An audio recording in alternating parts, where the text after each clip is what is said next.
Welcome to the channel where powerful stories come to life. Get ready for truth, emotion, and transformation. One story at a time. You know what's worse than being ignored? It's being ridiculed by people who think they know everything, but see nothing. They laughed at the old lady because of her clothes, whispered because of her slow steps, judged as if the world revolved around crisp suits and smartphone apps. They just forgot one small detail. She owned the branch. Yes, you read that right. While many mocked her, a single act of respect changed the course of the story. A rookie teller did what no one else had the courage to do, treated someone with humanity who simply wanted to be served. And that gesture, simple to some, became the spark that exposed prejudice, rewarded empathy, and unmasked arrogance. This isn't just a story about an old lady. It's a mirror we all need to face. How many times have you underestimated someone based on appearances? How many learning opportunities passed you by because they wore simplicity like a second skin? Buckle up, because this turning point might just change the way you see the world and the people in it. Dona Zuleide arrived early like someone who carries time gently. Her steps were slow but steady. She wore a worn-out dress, the kind that holds memories in its stitches, and her face bore a gentle, almost timid expression. In the bank line, no one saw the woman, only the stereotype. People around her sighed impatiently, exchanging glances as if she were a burden. And right there began one of those stories the world needs to hear. Contempt doesn't always shout. Sometimes it whispers. It releases a disguised chuckle, a side-eye glance, a cutting comment spoken just loud enough to wound. She should be at home, someone muttered, not knowing Dona Zuleide's name or past. This kind of scene is more common than we admit, and crueler than most acknowledge. How many stories have been stifled by this kind of judgment? How many talents? How many forces? And here's a challenge. How often have you treated someone with impatience just because of how they looked? At the bank, in the street, at the grocery store. Kindness shouldn't be a reward for appearances. It should be a habit. A good exercise? Start the day greeting those you usually overlook. The doorman, the cleaner, the elderly man at the square. Maybe then we'll start building new stories, like Zuleide's, that push us to rethink who we are. While Zuleide waited, a young executive, immaculately dressed and clutching the latest smartphone, let out a mocking laugh. She should use an app, not waste our time, she said, loud enough for everyone to hear. It was like rubbing salt into a wound. The manager nearby pretended not to hear. And that choice, the complicit silence, speaks volumes about the culture in many places. More than the ridicule, it was the omission that hurt. How many stories have been silenced by this kind of behavior? That feeling of not belonging, of being treated like a nuisance, slowly erodes the soul. And here's the point. When judgment comes from the top down, it wounds twice as deeply. Because those who mock usually believe they have the right to do so. It's the weight of arrogance disguised as efficiency in a culture that measures worth by appearance, not essence. But here's a lesson for anyone who truly wants to grow. It's not your position that defines your greatness. It's your ability to see others with respect. A wise person never mocks what they don't understand. If you lead a team, pay attention to what's said behind the scenes. Create spaces to listen. Train your sensitivity. Because many transformational stories begin the moment someone decides to break the cycle of superiority disguised as success. Pedro was new at the bank, still learning his way through forms and human vulnerabilities. But he already understood one thing. Everyone carries a story, even behind fake smiles or deep silences. When he saw Dona Zuleide approaching, he didn't see a slow elderly woman. He saw someone deserving of respect. "Would you like to sit down? Want some coffee?" he asked, with a smile that said more than any training session ever could. That small, almost trivial gesture transformed the environment. Zuleide relaxed her shoulders, spoke calmly, and for the first time that day, felt seen. And here lies the real turning point. Kindness isn't a favor, it's awareness. It's realizing that every interaction is an opportunity to rewrite stories, including your own. Pedro didn't know who she was, and that's exactly what made his gesture even more valuable. If you work in service, leadership, or deal with people in any way, and who doesn't, make respect a daily practice. Call people by their names, look them in the eyes, ask if they need help. Small gestures can spark big stories. And Pedro? He had no idea that this moment of service was about to change his own life. The interaction ended like any other, or so it seemed. "Zuleide, with discreet movements opened her bag and handed Pedro a folder. He hesitated. Inside, there was no complaint or exemption request. There were property deeds for the agency itself, banking contracts, and a letter with the presidential seal. Pedro froze. What he held wasn't just paper. It was a new chapter in the kind of story you never expect to live. Zuleide hadn't come just to run an errand. She came to observe, to test, to see with her own eyes whether the culture she once helped build still pulsed through that agency's veins. And ironically, it was the least experienced, the rookie teller, who proved to be the most aligned with the values she cherished. While many laughed, he respected. While others judged, he welcomed. That moment, though symbolic, holds a practical lesson. Never underestimate who walks through your front door. You never know who's testing your essence. Want an example? If you run a business, treat every customer like a potential investor. If you're an employee, serve as if you were the owner, because in many stories, that's exactly what's happening. And, as we'll soon see, Pedro's gesture was just the beginning of an unforgettable turnaround. Minutes later, the director's office door opened, and silence fell over the agency like a heavy blanket. There she was, Dona Zuleide, now standing with a firm voice, revealing her identity to everyone. "I'm the founder of this network," she said with the calm of someone who doesn't need to shout to be heard. But when she looked at Pedro and said, "He reminded me why I started all this," the real impact hit. That sentence was more than a surprise. It was a manifesto. And it's curious how the most powerful stories are born from what many ignore. The revelation shocked everyone, not because of her title, but because of the contrast between appearance and reality. Who there could have imagined that the modest lady was, in fact, the heart of the institution? Zuleide used her power not to dominate, but to teach. And she taught in the most effective way. Live, in front of everyone, with actions and without revenge. This kind of situation is rare, but it should be the norm. The world needs more leaders like Zuleide, who use the top not as a throne but as a lighthouse, and more professionals like Pedro, who treat others well not out of interest but out of conviction. After all, how would you act if you knew someone in the room was watching everything with the eyes of a founder? In many stories, what changes isn't the place. It's the awareness of those inside it. The agency, once filled with whispers and disdainful glances, now fell into an uncomfortable silence. Those who laughed at Zuleide now averted their eyes, unable to face her. The confident executive from earlier turned pale. She was called in by management and, faced with the truth, asked to leave. After all, mocking one of the bank's top shareholders wasn't just rude, it was unacceptable.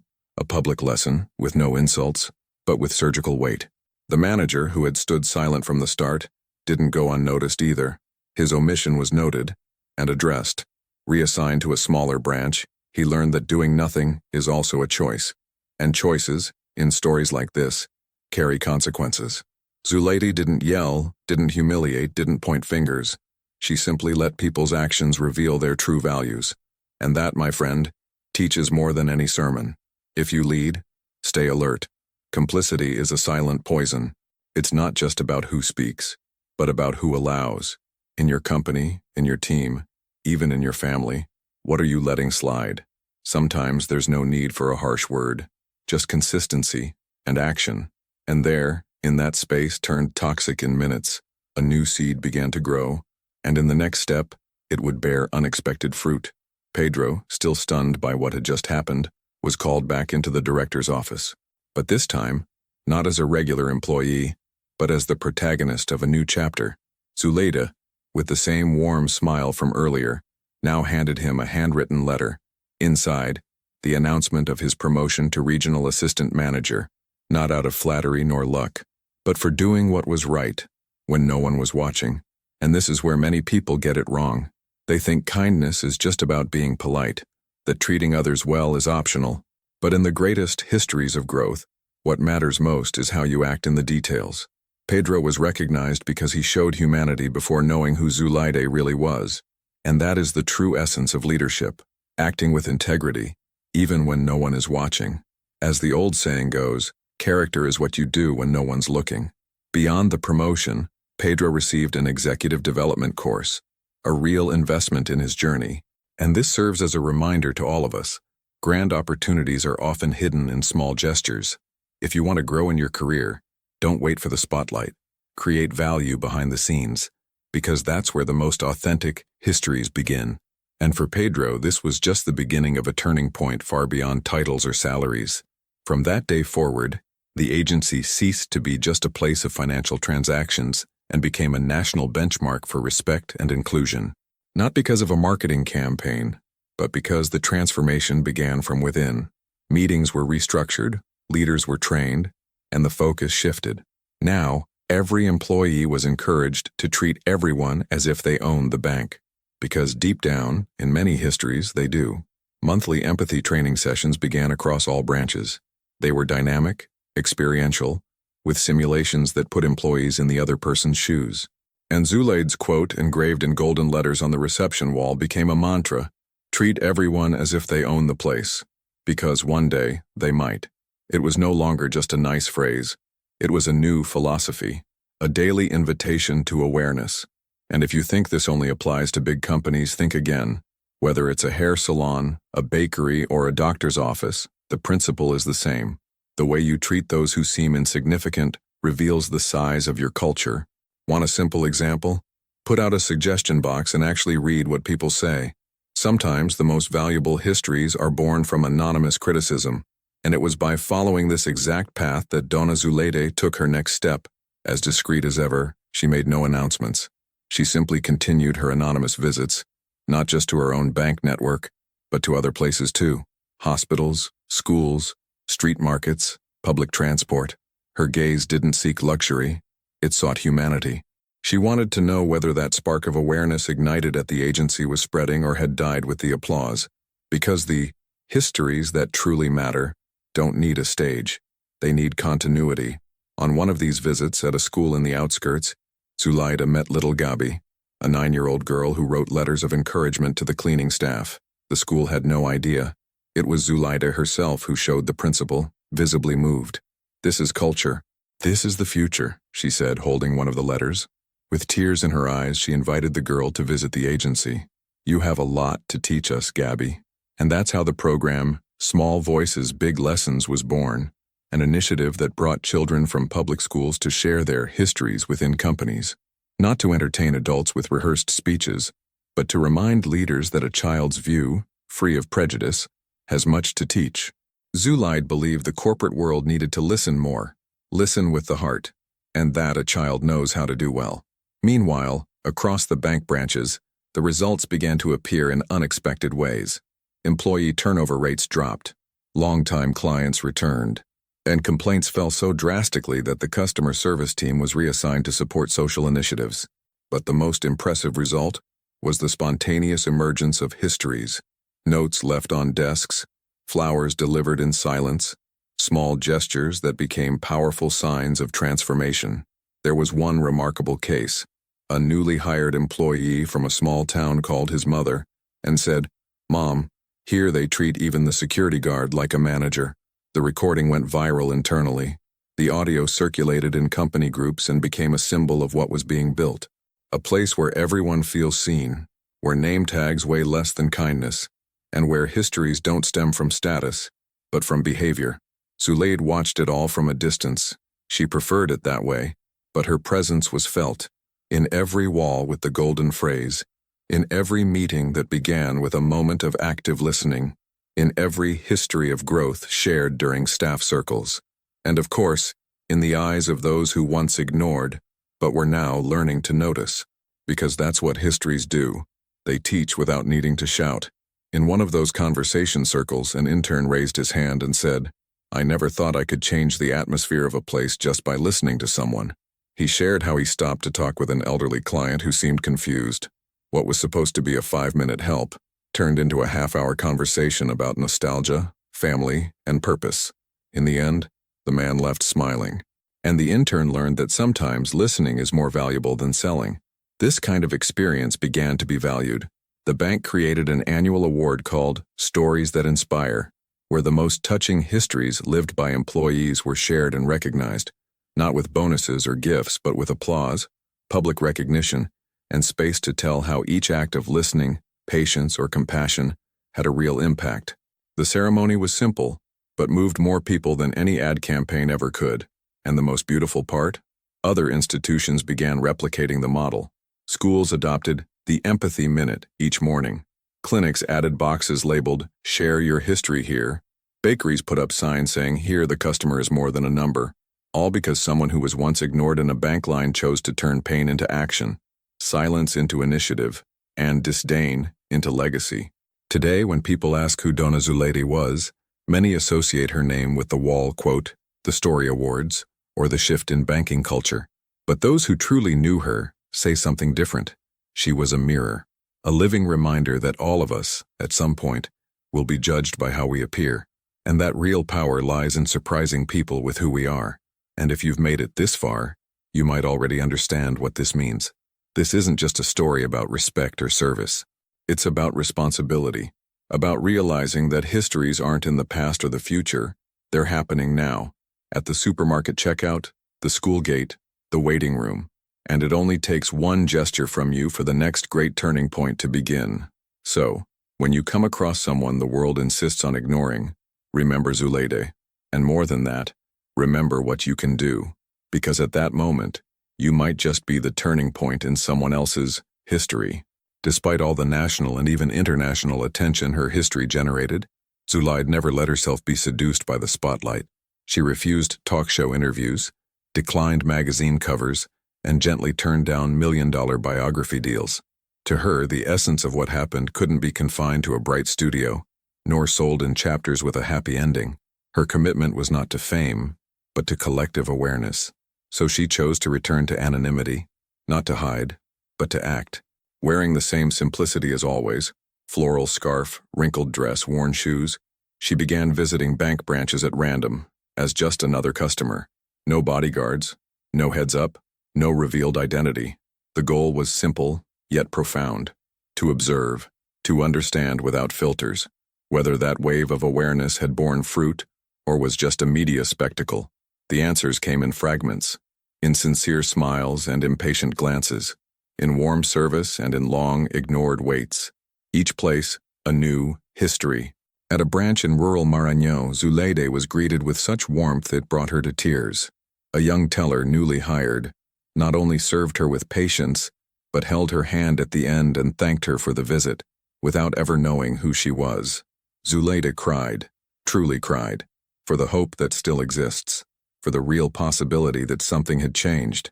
At another unit, in a bustling capital in the south, she was ignored for 30 minutes.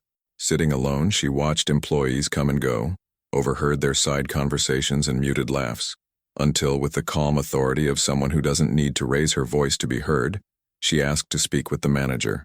The conversation wasn't about positions, power, or revenge. Looking the manager in the eye, Zuleide simply said, "You don't know who I am, but you need to know who you want to be." And in that uncomfortable silence, she planted another seed. No threats, no finger-pointing, just an invitation to reflect. Because at her core, that was her mission, to provoke thought, to challenge where few dare to awaken where many prefer to sleep. That is the strength of true histories. They don't end with the video, nor fade when the applause stops. They gain new life with every person silently transformed, with every employee who chooses to listen more, with every manager who learns to see beyond a tire. Zuleide understood that changing a culture isn't about punishing the guilty, but about creating multipliers. That's why she didn't care about being recognized. What she wanted was to see change flourish, even if it never bore her name. And that shift began to echo. Training programs were restructured. Internal courses started to include topics like empathy, active listening, and equality in service. Some employees, inspired by the story, created reading groups and workplace inclusion discussions. And even though resistance still existed, and it surely did, a new awareness began to blossom in many places, not as an imposed obligation, but as an inner calling. All of this happened because a once-ignored elderly woman chose not to stay silent. Zuleide never wanted to be a hero, let alone a martyr. She simply wanted dignity, for herself, for her people, for anyone. Her legacy isn't in an award, a plaque, or public recognition. It's in the way a teller offers water to a tired old woman. It's in the way a line is organized, not in haste, but with respect. It lives in small, everyday, invisible gestures, and precisely because they are invisible, they hold such power. Because true transformation happens when no one is watching. And that's the question that lingers. How do you treat those who seem to not matter? The delivery guy at the gate, the cleaning lady in your building, the elderly woman fumbling with the ATM. How many of these people did you see today? And more importantly, how many did you truly notice? Because the stories that truly shape us are the ones without scripts or background music. They unfold in the improvisation of life, in the gaze that chooses to welcome, in the listening that chooses to understand. Zuleide became a symbol not by choice, but by consequence. Her gesture awakened something collective. It unearthed an old wound, the fact that many still believe that respect must be earned. But she taught the opposite. Respect is the minimum. It's the starting point, and it's precisely when we give it without expecting anything in return that we prove our character. That has nothing to do with formal education, and everything to do with humanity. Today, even in silence, Zuleide continues to act. Her visits to branches go on. Her attentive gaze is now an inspiration to others. Young people have begun sharing their own versions of the story. Employees speak of changed attitudes. Short videos go viral showing moments of empathetic service. And even without signing her name to any of it, Zuleide is there, present in every gesture that carries her message. Perhaps that's the most beautiful part of it all, because unlike fairy tales, the greatest stories have no end. They multiply, reinvent themselves, and they keep being written every single day by those who choose to see others with respect, even when no one else is watching. Now answer this sincerely. How many times have you judged someone by their cover? How many stories have you let slip by because you were too busy analyzing someone's looks, their walk, their plain clothes, or a silence you mistook for weakness? Exactly. We grow up surrounded by invisible filters, and without realizing it, we start seeing the world through distorted lenses that make us underestimate what is simply because it doesn't look like it is. So here comes the question that might make you uncomfortable, but needs to be asked. What if the next person you ignore is the very one holding the key to your transformation? The one who could open a new door, offer a healing word, or even shift your entire worldview? Life has a curious way of teaching. The stories that shake us the most are often the ones we nearly missed, because it's not just about who's on the outside, it's about who you've become on the inside. Have you been kind to those who have nothing to offer you? Have you respected those who don't demand it? Have you paid attention to those who don't shine on social media? Look around. Maybe the next chapter of your life is hidden in the shy smile of someone you never even noticed. Maybe your greatest lesson will come from someone the world keeps overlooking. The problem is, we've been taught to value what's loud, what shows off, what has followers and fancy last names. But the most powerful stories in history were born in silence, behind the scenes, in the unexpected. Ordinary people doing extraordinary things. Simple people reshaping entire systems with gestures too profound for headlines. And the question remains, are you paying attention, or are you too distracted by appearances? Because in the end, what truly matters isn't what you show, it's what you offer when no one is looking. That's where the real turning point lies. The world doesn't need more important people. It needs people who care, people who listen, people who see, people who understand that empathy isn't measured by social rules, but by soul. And when that shifts inside you, so does the way you live, and the stories you begin to write. So think with me, what if today you crossed paths with someone who looks like no one? A quiet old man in line, a humble woman on the bus, a young man lost in thought. Would you see them as whole human beings, or just background figures in your day?